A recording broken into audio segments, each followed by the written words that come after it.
Hey, salut les amis, c'est Ludo, j'espère que vous allez bien. On se retrouve aujourd'hui pour une nouvelle vidéo. Il va s'agir d'un update lecture.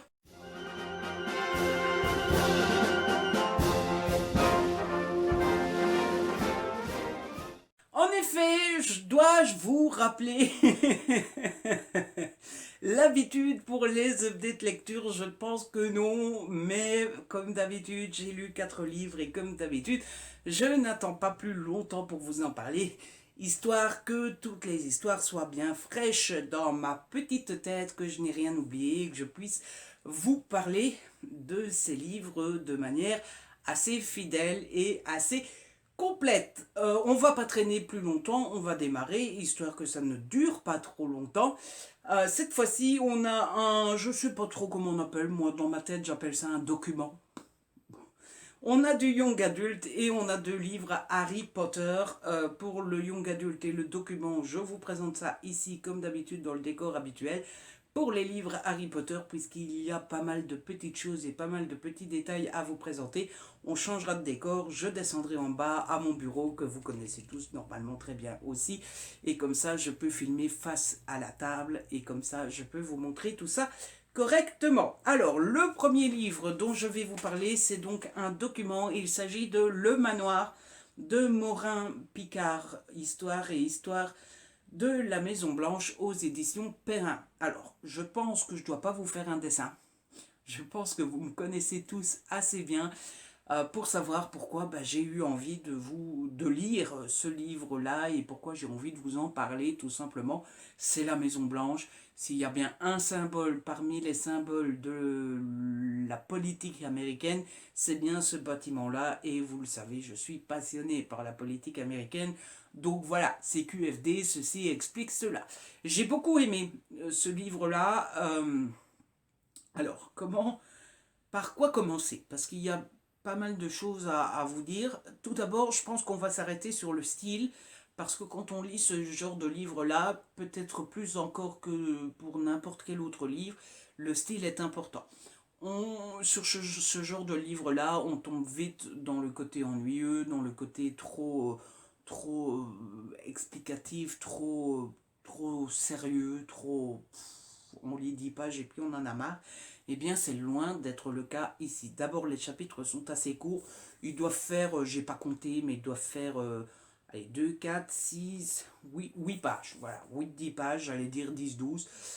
Donc, c'est vraiment pas très long. Le style est assez efficace, assez addictif. Et puis surtout, ce que j'ai trouvé très bien fait, très original, je sais pas, mais en tout cas, la bonne idée, ça a été c'est pas une suite de faits l'un après l'autre, voilà, telle année il y a eu ça, telle année il y a eu ça, telle année il y a eu ça. Non, c'est entrecroisé, on part d'un truc qui n'a rien à voir, enfin qui a l'air de rien avoir, et puis on passe à autre chose, et puis on revient sur le premier truc, et puis on part dans telle direction, et puis dans l'autre.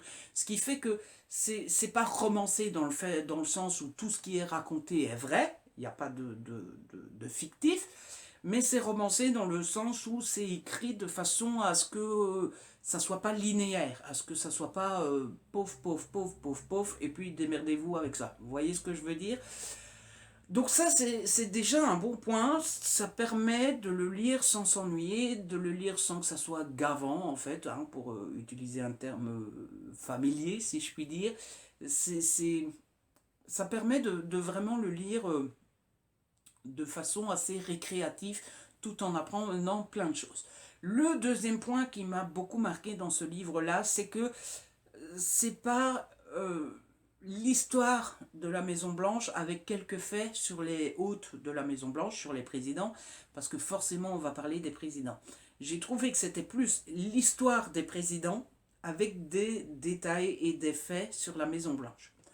Ça n'a l'air de rien comme ça, c'est un détail, mais ça change beaucoup de choses. J'ai trouvé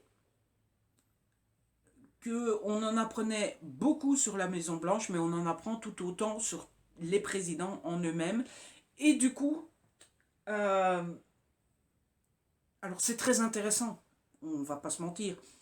Même moi qui connais bien les présidents, etc., j'ai appris des choses, autant sur la Maison Blanche que sur les présidents.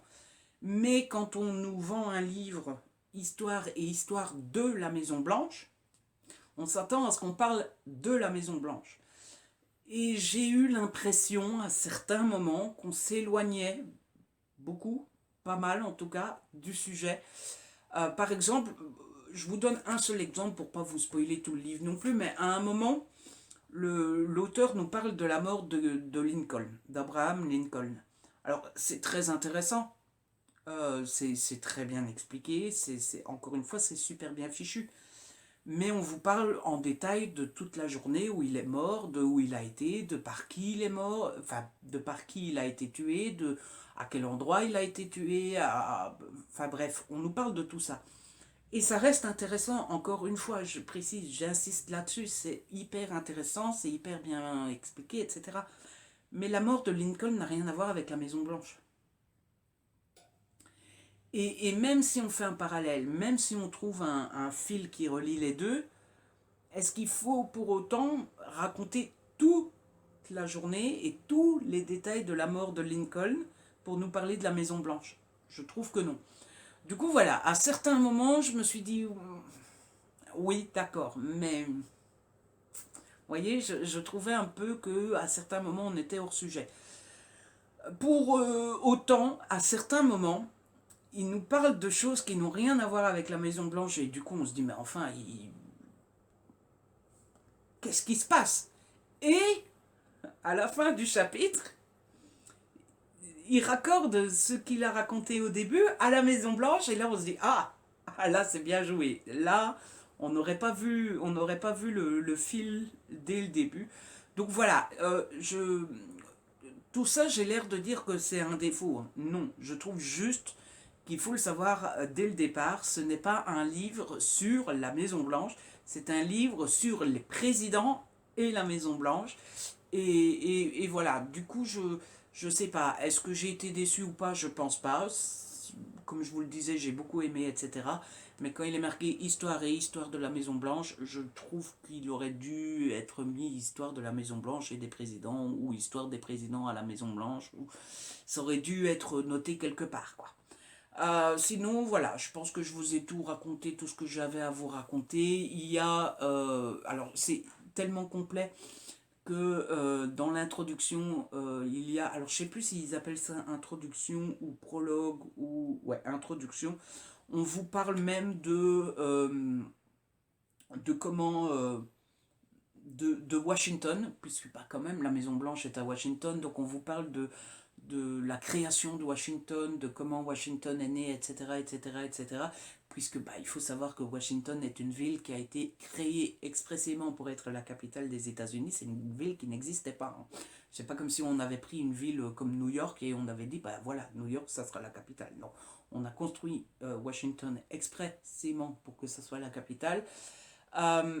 C'est ultra complet aussi parce qu'au début du livre, vous avez des plans de l'intérieur de la Maison Blanche et du jardin de la Maison Blanche. Attendez, c'est dans quel sens? C'est dans celui-là. Donc voilà, c'est super complet. Et puis vous avez un avertissement au début du livre sur le fait que l'auteur ne vous parlerait pas de tous les présidents. Il s'est contenté des présidents qui avaient le plus marqué l'histoire, mais surtout la Maison Blanche. Mais pour le coup, pendant ma lecture, ça ne m'a pas du tout dérangé. Voilà ce que j'avais à dire sur le manoir. En bref, je vous le conseille fortement si vous avez envie d'en apprendre plus sur les présidents et sur la Maison Blanche. Le deuxième livre dont je dois vous parler, c'est When We Were Lost de Kevin Wignall aux éditions PKJ.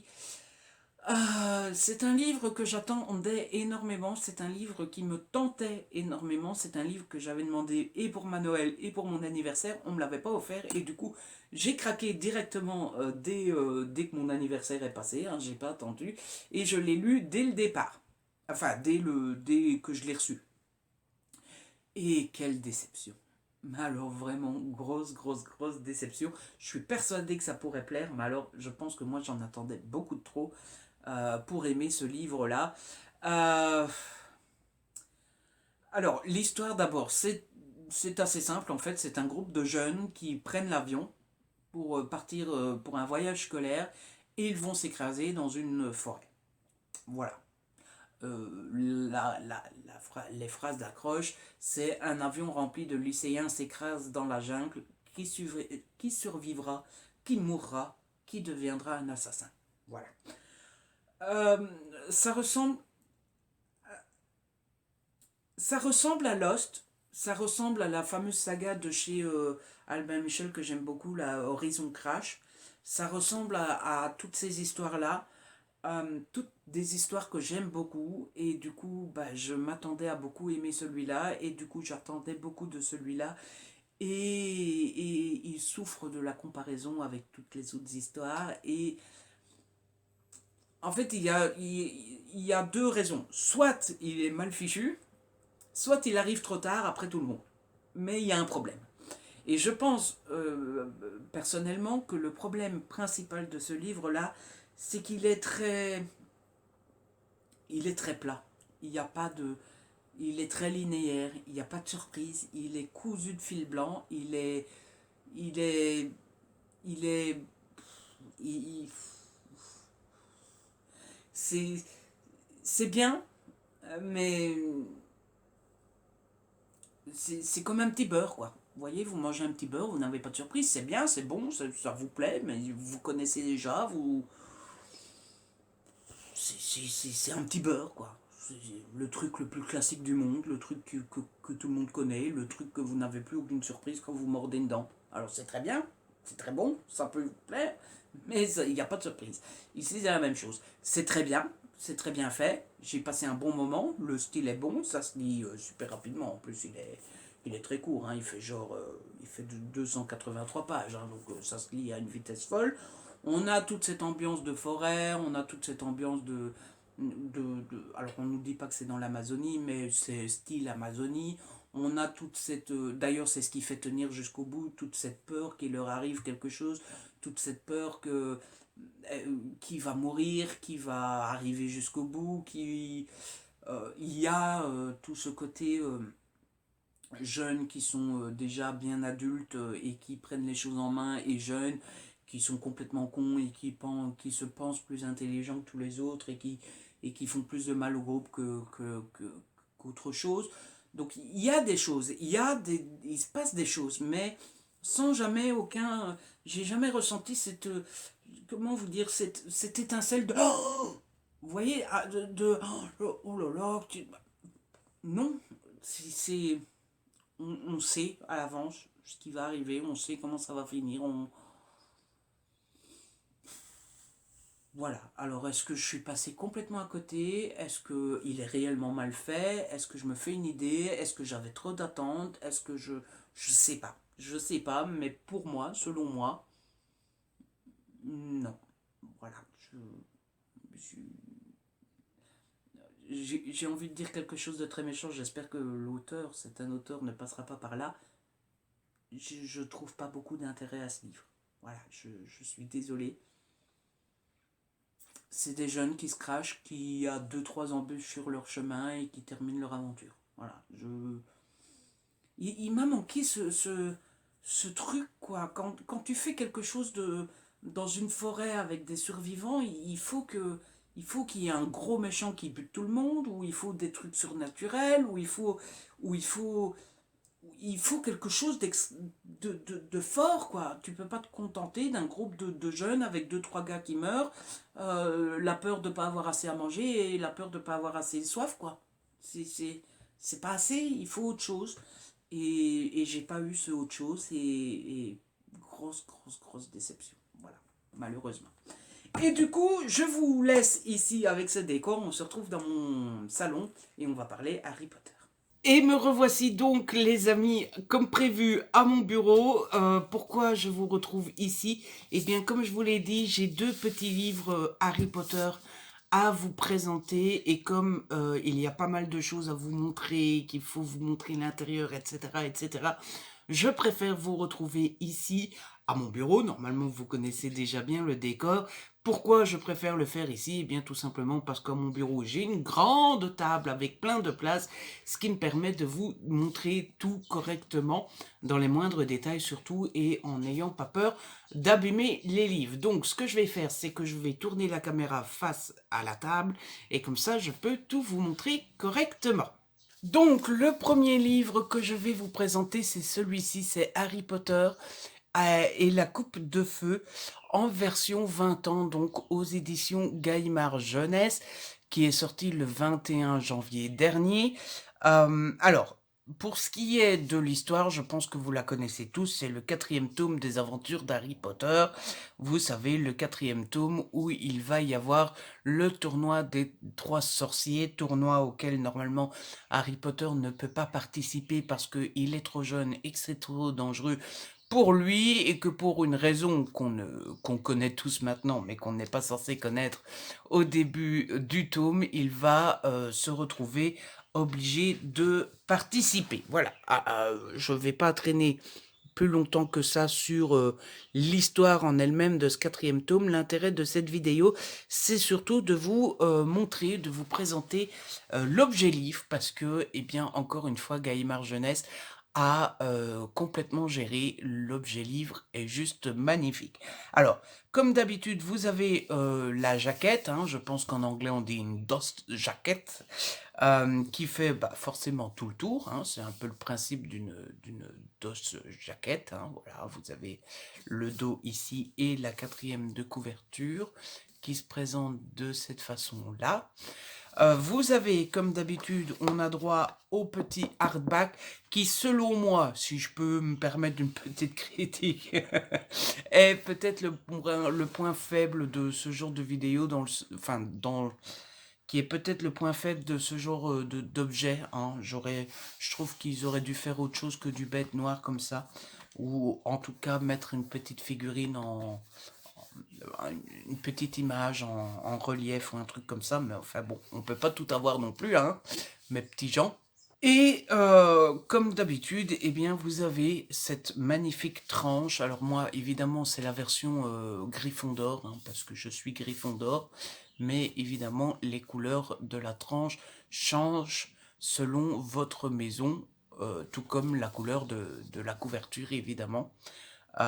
Mais bon, ça c'est chacun sa petite maison, comme dirait l'autre, hein, n'est-ce pas? Ensuite, pour l'intérieur, ça se présente un petit peu comme ceci. Vous avez le joli emblème de votre maison. Encore une fois, moi c'est Gryffondor.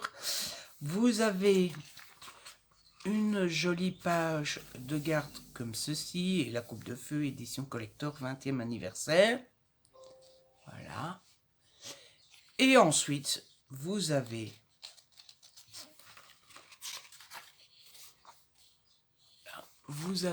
un joli portrait du fondateur de votre maison, dans ce cas-ci Godric Gryffondor, et vous avez un magnifique petit sommaire qui est somme toute assez simple, mais que je trouve juste magnifique.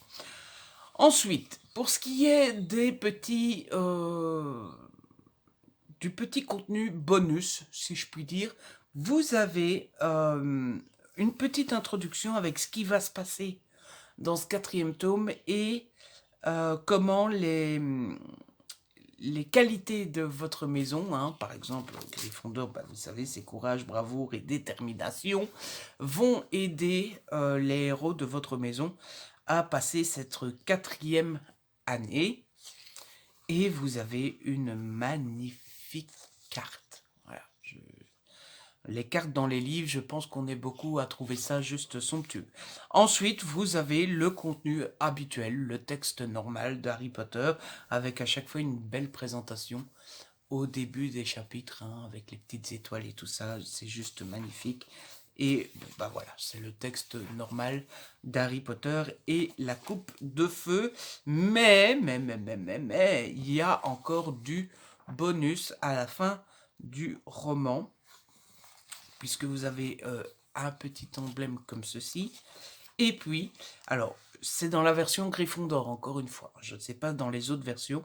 Mais dans cette version-ci, vous avez un petit focus sur Hagrid, avec cette magnifique illustration, qui vous donne quelques saillies mémorables de Hagrid, des phrases qu'il a pu dire pendant les Harry Potter. Ensuite, vous avez une petite présentation, un petit focus sur les tableaux magiques de Gryffondor, toujours avec une magnifique illustration. Je ne sais pas qui fait les illustrations, mais je les trouve juste sublimes. Voilà, ça continue comme ça. Et ensuite, vous avez un petit quiz sur le tournoi des 3 sorciers, histoire de voir si vous avez été bien attentif et histoire de voir si vous êtes devenu incollable sur le sujet et d'être sûr que eh bien, le tournoi des 3 sorciers n'a plus aucun secret pour vous. Voilà, voilà, voilà. Les réponses sont ici. On ne les regarde pas, on ne triche pas. Et voilà un petit peu le contenu de ce 4e tome de Harry Potter en version 20 ans. Je sais pas ce que vous en pensez, mais moi je trouve cette collection juste sublime. Il commence à avoir son poids, hein, puisque c'est le 4e, et vous savez qu'à partir du 4e, les tomes commencent à s'allonger tout doucement. J'ai juste hâte de voir ce que ça va donner avec le 5e, mais en attendant, personnellement, moi j'aime beaucoup ce 4e tome, et eh bien n'hésitez pas à me dire en commentaire si ça vous donne envie de vous l'acquérir aussi. Ensuite, l'ouvrage dont je vais vous parler, c'est celui-ci, c'est Harry Potter, Destination Poudlard, coffret magique du monde des sorciers. Donc c'est d'après les films et il n'y a pas vraiment d'auteur, je pense que c'est un collectif. Alors je trouve l'objet livre magnifique aussi. Voilà, je vous le montre. C'est un peu difficile de vous montrer tout d'un coup à la caméra, pourtant je suis à fond en recul, hein. J'ai pas du tout zoomé, donc j'ai fait en sorte de pouvoir vous montrer le plus possible à l'écran, mais c'est pas facile. Alors, cet objet se présente en fait sous forme de coffret. Ce que je vais faire, c'est vous présenter dans un premier temps l'idée générale du coffret.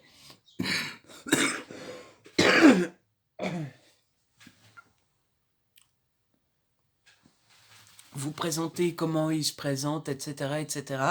Et ensuite, je vous présenterai tous les goodies qu'il y a à l'intérieur. Comme ça, ceux qui aiment acheter ce genre d'objets en gardant la surprise des goodies qu'il y a dedans, eh bien, vous garderez la surprise et comme ça, vous ne serez pas spoilé.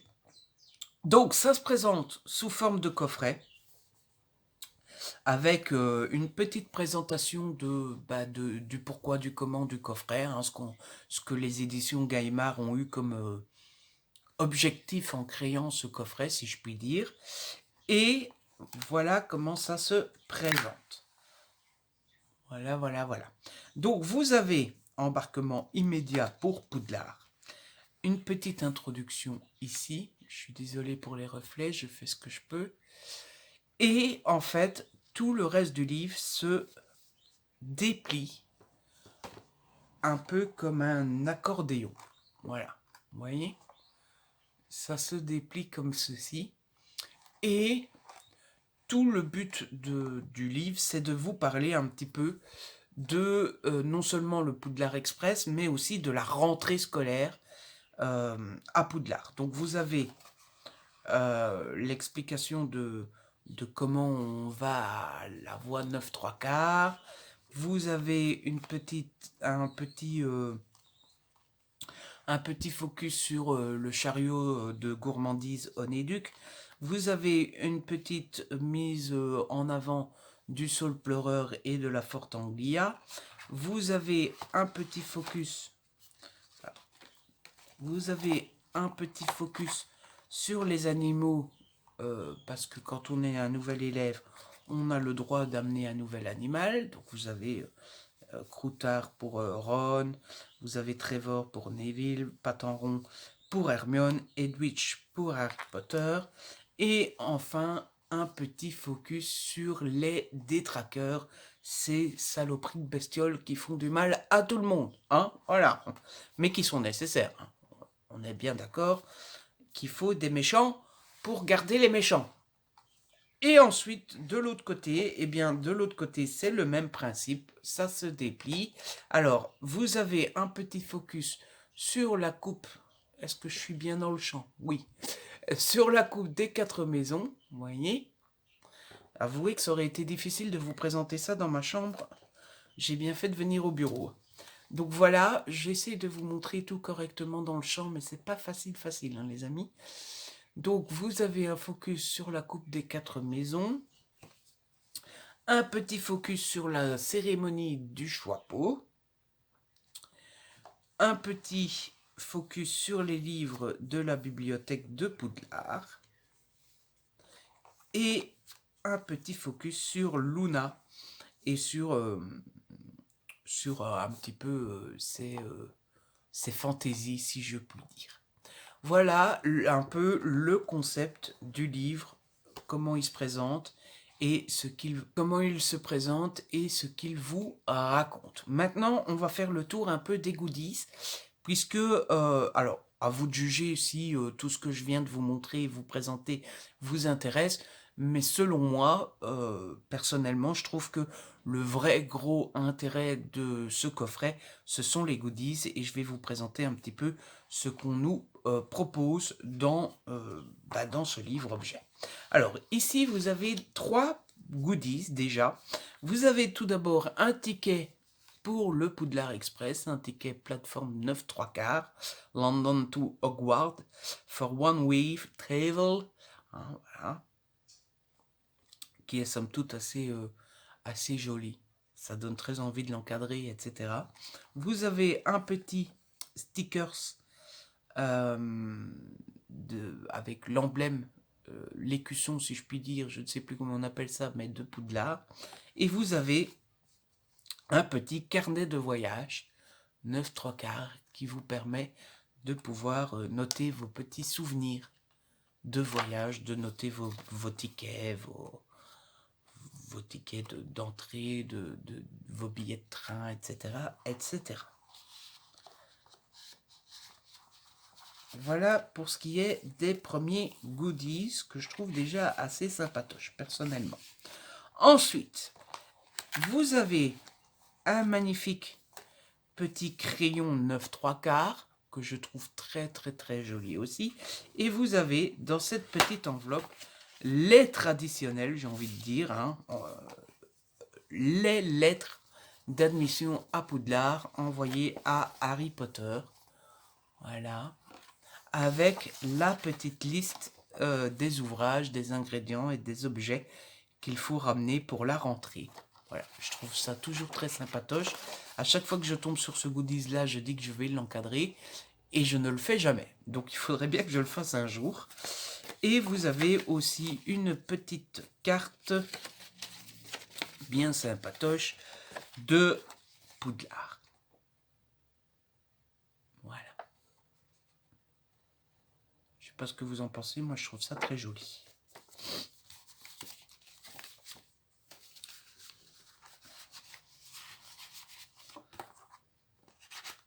Ensuite, ici, vous avez 2 petits, alors je sais plus comment on appelle ça, des étiquettes perforées, hein, il y a un trou ici, qui sert en fait à mettre sur vos bagages. Donc vous mettez ça sur vos bagages et derrière vous avez la place pour mettre votre nom, votre prénom, votre adresse, etc. au cas où vous perdez vos bagages. Voilà. Ici vous avez un petit stickers. Un petit stickers voie 9 3/4. Vous avez ici, alors ça c'est un de mes goodies préférés, je trouve ça trop joli. Vous avez d'abord une petite carte comme ça, choco grenouille, où vous pouvez mettre une photo, comme si vous étiez un des sorciers connus à retrouver dans les choco grenouilles. Et moi ce que j'adore c'est ceci, ce sont des post-it choco grenouille. Voilà, je trouve ça super sympatoche.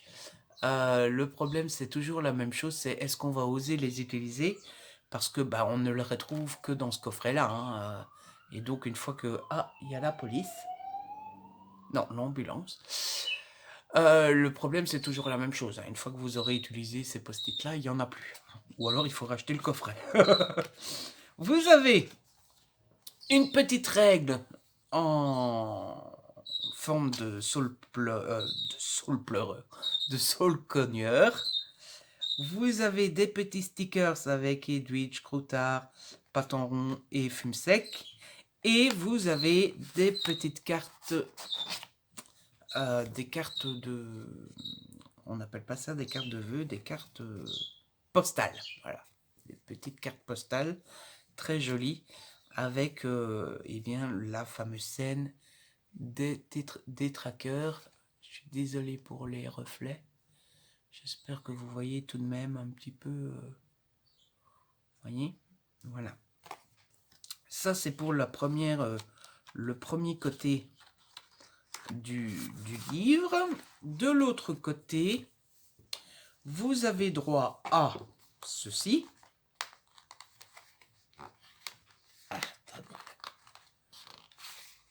Voilà, ce sont des petits stickers avec à chaque fois les maisons, donc Poufsouffle, Gryffondor, Serre d'Aigle et Serpentard.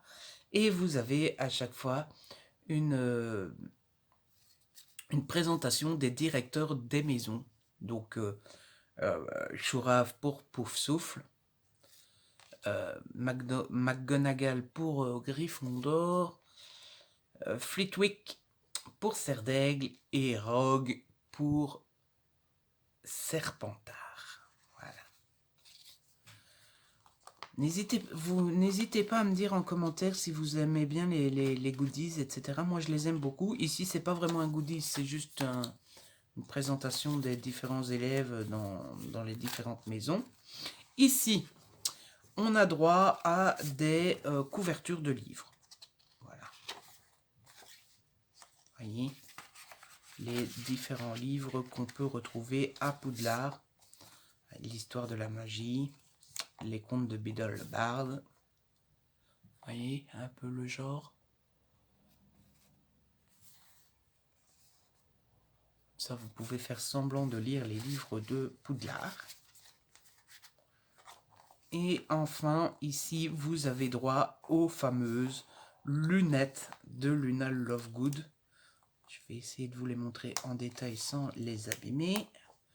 Voilà, les fameuses lunettes de Luna.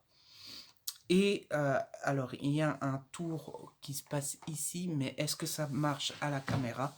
Donc, vous avez l'image normale, hein, sans rien, et vous mettez les lunettes dessus. Non, à la caméra, on ne verra pas. À la caméra, on ne le verra pas. Mais bref, vous avez l'image comme ça, vous mettez les lunettes devant, et il y a une image qui apparaît. Finalement, je me dis, c'est peut-être pas plus mal que ça ne se voit pas à la caméra, comme ça, vous aurez... la surprise, si jamais vous acquérissez, si jamais vous achetez et vous procurez ce petit coffret. Voilà, j'ai fini la petite présentation. Et du coup, voilà les amis, c'est comme ça que se termine cette petite lecture et cette petite présentation des livres d'Harry Potter. En tout cas, j'espère que cette petite lecture vous a plu. Si c'est le cas, n'hésitez pas à la liker, à la partager, n'hésitez pas à me laisser un petit commentaire. Vous savez que j'adore vous lire. Si ce n'est pas encore fait, abonnez-vous, c'est gratuit et ça fait plaisir. On se retrouve très vite pour une nouvelle vidéo. D'ici là, prenez soin de vous et de ceux que vous aimez. Ciao.